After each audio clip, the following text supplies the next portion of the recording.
Hello students, আমি Nitish sir জ্ঞানজ্যোতি coaching সেন্টারের পক্ষ থেকে তোমাদের প্রত্যেককে জানাই আরো একবার স্বাগত। তো স্টুডেন্টস, আজকে আমি তোমাদের সঙ্গে আলোচনা করব এনইপি 4 ইয়ার আন্ডার গ্র্যাজুয়েট প্রোগ্রামের অধীনস্থ যে সমস্ত ছাত্রছাত্রীরা যারা নর্থ বেঙ্গল ইউনিভার্সিটি আন্ডারের বিভিন্ন কলেজগুলোতে পড়াশোনা করছো শুধুমাত্র সেকেন্ড সেমিস্টারে, তাদের ক্ষেত্রে বলে রাখি তোমাদের কিন্তু এই বছর যারা মাল্টিডিসিপ্লিনারি কোর্সের স্টুডেন্ট রয়েছে তাদের কিন্তু কম্পালসারি রয়েছে এবছর বাংলা AEC বা মিল বাংলা। তো তোমরা যারা এখনো সাজেশন পাওনি তারা আমাদের পার্ট 1 ভিডিওটা দেখো, সাম্যবাদী থেকে আলোচনা করেছি, আমরা সবুজের অভিযান থেকে সাজেশন প্রোভাইড করে দিয়েছি। আজকে মাল্টিডিসিপ্লিনারি কোর্সের স্টুডেন্টদের জন্য সাম্যবাদী কবিতা থেকে পার্ট 2 সাজেশন, যেখানে আমরা আলোচনা করব মোস্ট ইম্পর্টেন্ট 5 মার্কসের প্রশ্নগুলোকে নিয়ে।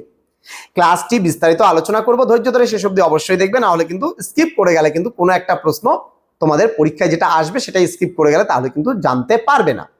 তাহলে খাতা কলম নিয়ে বসো, চ্যানেলটিকে সাবস্ক্রাইব করে পাশে থাকা বেল আইকন অল প্রেস করে রাখো, এবং তোমরা যদি আমাদের কাছে অনলাইনে পড়তে চাও পুরো প্যাকেজের রেকর্ডেড ভার্সনে ক্লাস দিচ্ছি, আমরা লাইভ ক্লাস দিচ্ছি ডাউট ক্লিয়ারিং সেশনের উপরে। সবকিছু মিলে আমাদের কোর্স ফিটা করা হয়েছে মাত্র 699 টাকা প্রোগ্রাম কোর্সের স্টুডেন্টদের জন্য।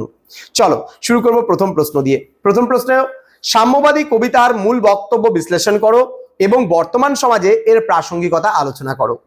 প্রশ্ন নাম্বার 2, সাম্যবাদী কবিতায় কবির বিদ্রোহী চেতনা কিভাবে প্রকাশ পেয়েছে তা আলোচনা করো। নেক্সট প্রশ্ন নাম্বার 3, সাম্যবাদী কবিতায় কবি কিভাবে মানুষের মধ্যে ঐক্যের আহ্বান জানিয়েছেন তা আলোচনা করো। এই তিনটে শুধুমাত্র প্রশ্ন আমি তোমাদের 5 নাম্বারের জন্য দিচ্ছি। তোমরা যদি 5 নাম্বারের জন্য সাম্যবাদী কবিতা থেকে কোনো প্রশ্ন করা হয় তাহলে এই তিনটে প্রশ্নের মধ্যে থেকে কিন্তু তোমরা কমন পাবে। তো আমি প্রতিটা টেক্সচুয়াল থেকে তোমাদের 2, 3, 4 করেই প্রশ্ন দিচ্ছি, খুব একটা বেশি প্রশ্ন দিচ্ছি না, যাতে তোমাদের অল্প সময়ের মধ্যে খুব ভালো করে প্রিপারেশনটা হয়ে যায়। আমি আসছি খুব তাড়াতাড়ি, তোমাদের সঙ্গে আলোচনা হবে পার্ট 3, যেখানে মোস্ট ইম্পর্টেন্ট 10 মার্কসের সাজেশনস গুলো নিয়ে আমি উপস্থিত হব খুব তাড়াতাড়ি। ততক্ষণ তোমরা ধৈর্য ধরে বাকিগুলো পড়তে থাকো। Thank you so much, thanks for watching after all, thank you.